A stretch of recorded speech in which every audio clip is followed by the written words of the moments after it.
とんねん。おにゃが慣れてたら。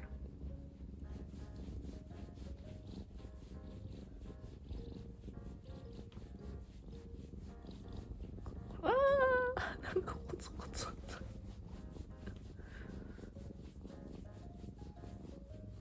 気持ちいいな。それないか。なんか飛んでた。いや、当たる。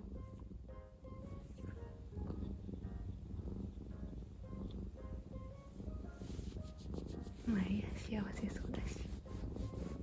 ちっちゃいおじゃん。ああ。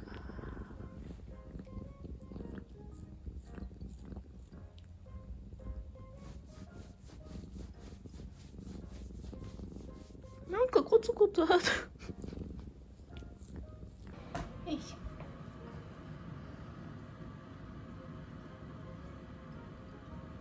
ごめんな。ちょっと出かけてて、お母さん。でも、ちょっとだけや、3時間ぐらい出かけてるけど。もうな。ちょたろう、ちょたろうじゃ。うわぁ、どこまでどこに覗くの。トラッ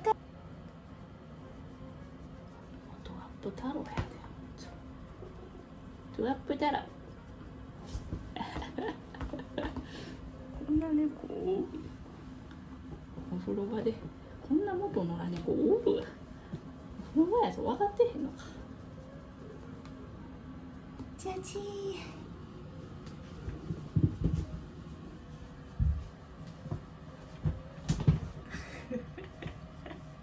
お風呂場やぞ、分かってんの。きつくつろぐね。太郎さん変わり者やな。変わり太郎さんや。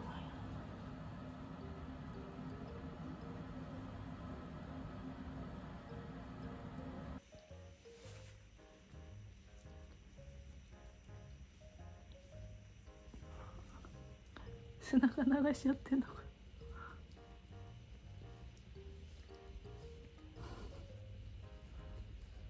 あ、もにゃもにゃ。